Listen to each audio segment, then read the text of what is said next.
Swansea, police have been investigating two drug dealers who were also posing as students. There's cash, there's drugs. It became quite obvious quite quickly that Sami Mohammed and Salman Misri were big-time drug dealers. And they'd been caught red-handed. Unfortunately, when the case went to court, the defence submitted some travel documents as new evidence, which forced a retrial. I was very disappointed, very frustrated to have this new evidence that needed to be investigated. Police Sergeant Andrew Henderson had worked side by side with Police Constable Adam Wilson on the case. In September 2021, a month after the trial was stopped, students looking out the rear window find on the flat roof a child's lunch pack, and they find that it contains a large amount of suspected drugs, a lot of cash, paraphernalia for bagging up drugs, and also a mobile phone. So my attention was sparked as to where these drugs have been found. Whilst we were waiting for the drugs to be examined, I get an email from the PCSO that attended a noise complaint. The house was next door to where the drugs had been found, and the person who answered the door was Sami Mohammed. He told them he lived there with Suleiman Misri. I realised Suleiman Misri and Sami Mohammed were again masquerading as students in another part of the student community. They'd just evaded justice by forcing a retrial, and now they were dealing drugs from a new location. I received further information, further complaints of possible gang members attending the address, and as such, I issued a warrant for the misuse of drugs.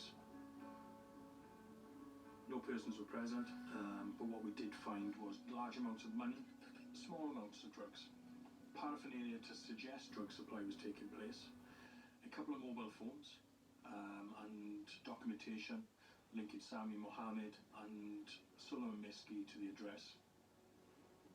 Sami was located later that day and arrested. Misri, however, was nowhere to be found. 1 month later, police responded to yet another noise complaint just around the corner.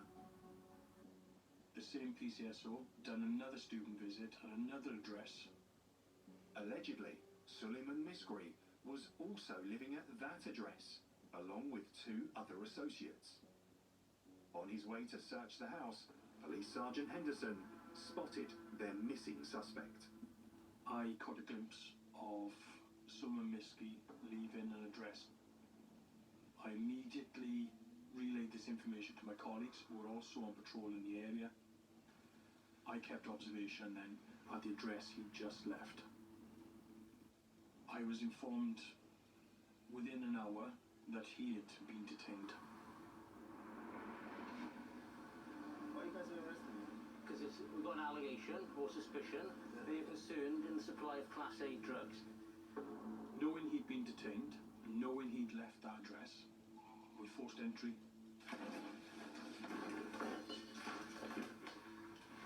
We've started to search the house. We found cash within rooms. I saw this bag, and then there's another cash in it, so there's drugs. We found in the washing machine a sock containing a large amount of cocaine. Oh! Stop that, man. Oh my God. It keeps coming. In a cupboard in the kitchen, we find a spaghetti tin. It's a tin of spaghetti. Within that was a large quantity of cocaine. Oh, that's it's the matching sock. The sock. Should we call it the left foot? We find MDMA. And it has MDMA crystals.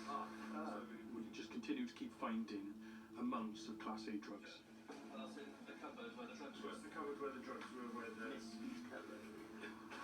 This case, as it was growing, I realised was probably one of the biggest cases I've had to deal with. This case was huge. On one of the phones the police retrieved from Misri, they found 27,000 pages of potential evidence linking him to drug supply, along with another unexpected discovery. Suleiman Miski and Sami Mohammed were actually half-brothers. This wasn't known in the first investigation. They were both involved in family WhatsApp groups. There was also evidence on that phone asking family to give him alibis for the earlier offence. The trial had been stopped because Suleiman Miski introduced new evidence detailing him and another person being away from the UK doing a large section of when we were believing he was drug dealing. Misgri had altered his travel document by adding a month to his trip, making it seem that he was not in Swansea when the offences he stood trial for took place. From your mobile phone, I found various documents which have been created. This is the changed original document, which is the one which you have submitted in your Crown Court defence. It's there, the dates, the address has been changed, the name has been changed. Have you changed those documentation to assist your case? No comment. He's lied to the court now. He's perverting the course of justice. I've just kept digging and finding more and more evidence, which resulted in me standing up from my chair and shouting across the office, I found this, he's lied about this, he's changed this, he's got different names, he's got different bank accounts. You're also arrested in relation to money laundering. He had accounts in the name of Misgri Hair. He had other accounts in his own name, other accounts in pseudonyms he was using. There's lots of different accounts linked to yourself, alongside Bitcoin. And also we found evidence he'd been linking in with the dark web. He's buying Class A drugs, cocaine, ecstasy, paying in large amounts of Bitcoin. He was being sent photos, and one such photo that was sent through was a large bag of blue tablets. That large bag of blue tablets was actually found in the lunch bag. So again, I had a link now, possibly, to the drugs that were recovered in there, and it appeared that he was running quite a lucrative business where the money that was coming in was in excess of £250,000 on one account. These weren't just small-time street dealers, but these were people who were involved in large-scale supply of Class A drugs to users and to other drug dealers. This business could have been operating up to millions of pounds. So Suleiman Miski was clearly the head of this organised crime group. He facilitated everything, he bought the majority of the stuff, he then issued commands to others. We've got him now.